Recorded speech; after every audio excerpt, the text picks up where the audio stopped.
You're born into melanin like it's a lottery prize. Except the only thing you win is generational trauma, suspicious glances, and a lifetime supply of people clutching their purses, like you're holding a machete made of stolen sneakers. You don't get a manual, you get history, heavy, bloody, and constantly denied. You grow up fast, not because you want to, but because the world insists you do. You're 6 years old and someone already calls you aggressive for raising your hand too enthusiastically. You're 10 and teachers describe you as a handful when you're just bored. Meanwhile, your white classmate throws a desk and gets labeled energetic. You're a problem. You learn early that black excellence isn't optional, it's survival. You can't be average. You have to be exceptional just to be treated as human. You run faster, speak clearer, smile wider, because anything less, and people start using words like threatening, or ghetto, or intimidating. And if you mess up, congratulations, you just confirmed every stereotype in the book. People don't see you. You walk into a store, and suddenly you're the unofficial suspect. You walk out, and someone's watching to make sure you didn't steal the floor tiles. You say something smart, and people act like you're the CEO of NASA. Wow, you're articulate. Do you want a cookie or just basic respect? Police don't protect you. They patrol you. Sirens aren't a sign of safety. They're a warning. You get pulled over and your heart rate doesn't rise. It skyrockets. Not because you were speeding, but because you exist. You keep your hands visible, your tone polite, your movements slow, as if you're auditioning for the role of harmless civilian number one. And even then, it might not be enough. Everyone loves black culture until it comes with black people. They want your music, your slang, your style, your dance moves, your entire aesthetic, stripped of context and sold in bulk at Urban Outfitters. But when you speak up about racism, suddenly you're too political. When you talk about your experience, why does everything have to be about race? Maybe because everything is. Dating? Oh, it's a carnival. You get people who say, I've never been with a black person before. Yeah, got a new show for y'all. Got a damn good show. Before we finish this video, don't forget about our new giveaway. 4250 King Ranch and Camper and 10,000 in cash. To get in and win, just go pick up my Mifflin Blue or any of my swag on my website. You automatically in it to win. Man, this video is nuts. It's obviously a white person trying to let other white people know what it feels like to be black. Yeah, it is. How would a white person know that? Y'all should have checked with me first, because this is nuts. If this was life for me as a black person, Yeah. I think I would have killed myself a long time ago. Yeah, I'd have moved out. I went to Thailand. Maybe because everything is. Dating? Oh, it's a carnival. You get people who say, I've never been with a black person before, like you're an exotic Pokemon.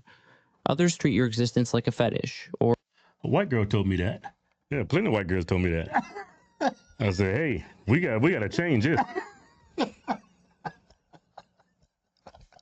I've never been with a person like you before. Like you're an alien. Is it true? Yeah. Is it bigger down there?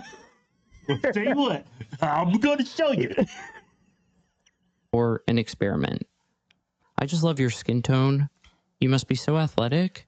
You're not like other black people. Thanks, you racist disc. I heard that before. But it's truth behind that. Yeah. There's a lot of ratchet people in my community. Yeah. Mm-hmm. Athletic? You're not like other black people. Thanks, you racist discount romance novel. Representation? You grow up watching TV where your only options are thugs, sidekicks, and trauma flashbacks. If a black character survives more than 15 minutes in a horror movie, it's considered a plot twist. When you finally get a show or movie that shows black people just existing, critics call it niche or too urban, because apparently white teenagers battling dragons is relatable, but your actual life is too specific. Work is... Well, you look at all these ghetto TV shows about black people. Yeah. That's the reason why all you see is these ghetto shows is because that's what black people want to watch. Yeah, urban. They call it urban. That's the term for it. Like black culture is, I would say in many instances, is very different from white culture. Very different. The way we walk, the way we talk, the way we dress, the way we behave, the things we like, the things we don't like. It's just total. I mean, sometimes we might, enjoy the same music, but that's not the standard. That's the exception. I mean, both cultures are totally different. Yeah, like the Cosby Show. I don't think they could make a Cosby Show today. Yeah, I don't think black people will watch it. I don't think so. There's a reason why it's not on TV. It's a circus. You have to code switch like your paycheck depends on it. Because it does. You monitor every syllable like it's being graded by HR. Speak too casually and you're unprofessional. Well, that's the problem with a lot of black people. They don't, what's the word? They don't enunciate their words correctly. Yeah. Like, We have our own dialect. yeah, it's like it's a cultural thing. Like, instead of saying ask, they say ax. That's the word. It's plenty of them. Like, Pacific, they say Pacific. Hey, You know what I mean? like that great example we brought up about the Cosby Show. That's not an urban show. Yeah. When you think of the Cosby's, that's not urban. Even though everybody on that show is black, it's not urban. Anybody can watch that. It will relate to a lot of white people, not only just blacks. That's why it was so successful. But you don't see those shows anymore. Yeah. Today it would be called whitewashed. Yeah, yeah. Which is crazy. To be black and be considered whitewashed because you enunciate your words properly, and you have a certain demeanor about you, and you carry yourself a certain way. Your level of education is good. That's considered whitewash. That just goes to show you how ratchet our culture can be in the black community.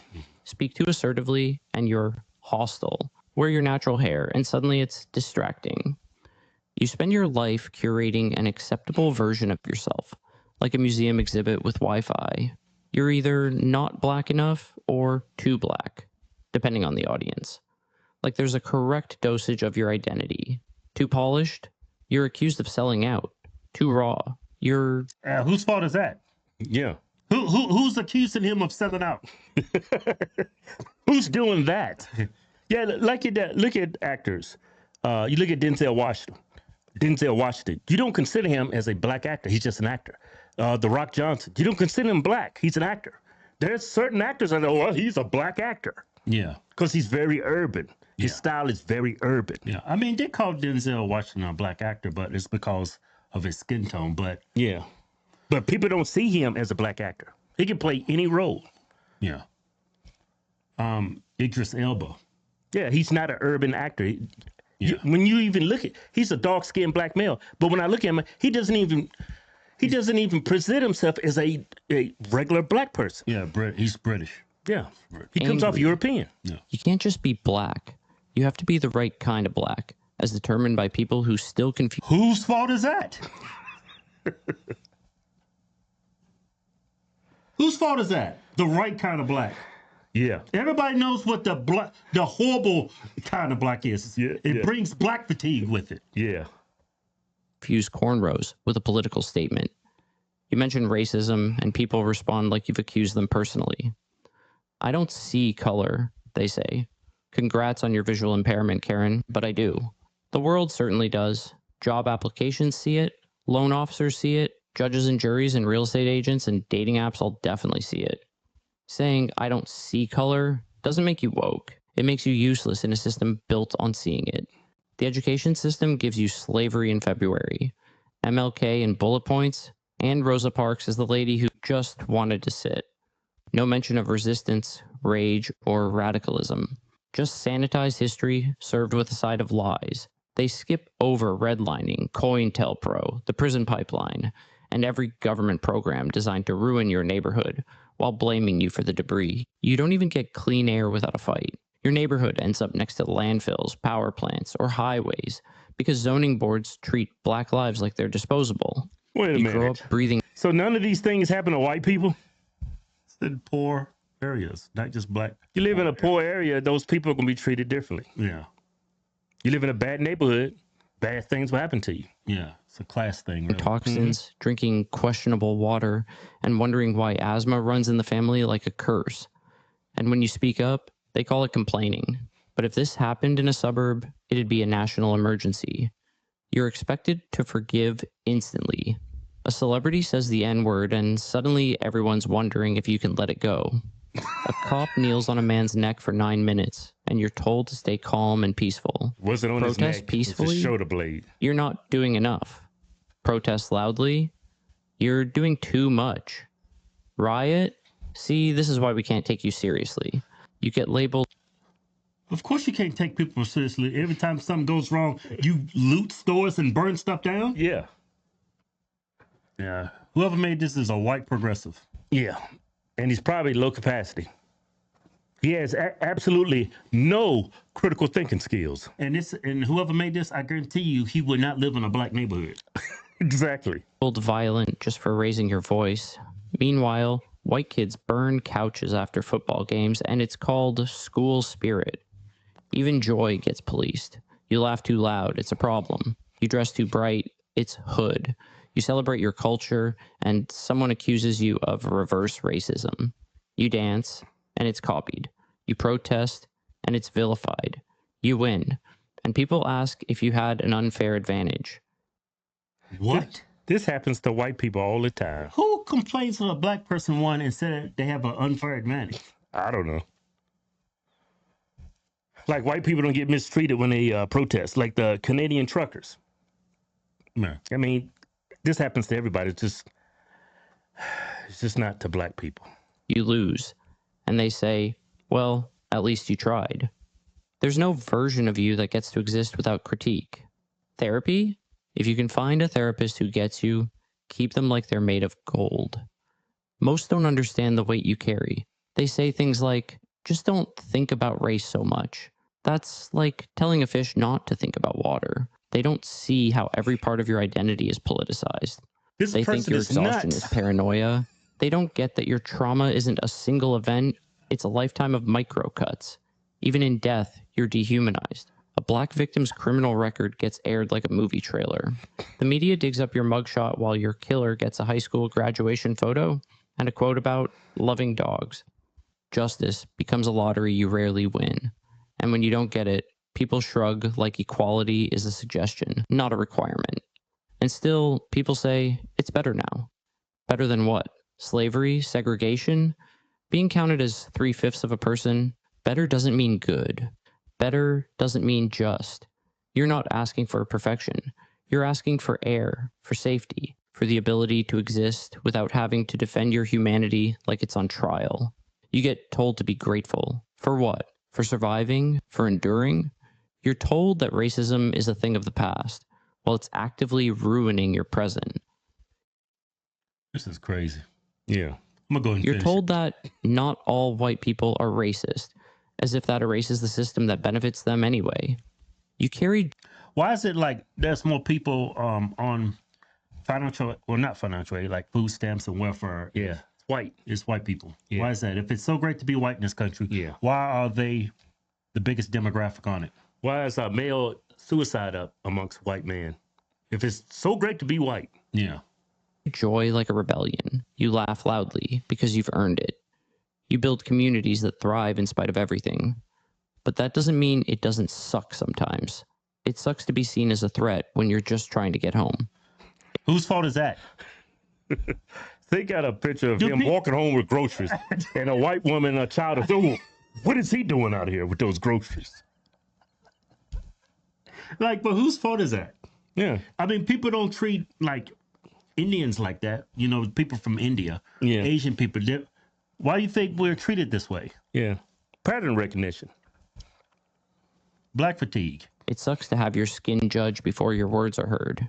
It sucks to always be the first, the only, the exception. It sucks to be black sometimes, not because blackness is broken, but because the world is. And still, you show up, you shine, you survive, you create magic out of pressure. That's not weakness, that's power disguised. Shut up. You know what sucks? Living in a world with white people like you. Humanized. A black That's what sucks. Telling me I'm less than. Yeah. During my whole existence, to just keep reminding me you're less than. People going to treat you different. Yeah. Who wants to hear that every day if you're black? My life is perfectly fine. It's always been fine. Yeah. Started off poor, but some people start off poor. Yeah, some white people start off rich and end up poor because Yeah. they're horrible people and they're Right. bad with money. You get what you earn in this country. This is the absolute best place to live if you're a black. This cartoon is disgusting. It's going to do way more harm than good. What good is going to come out of this cartoon? Yeah, if you're black and you watch it.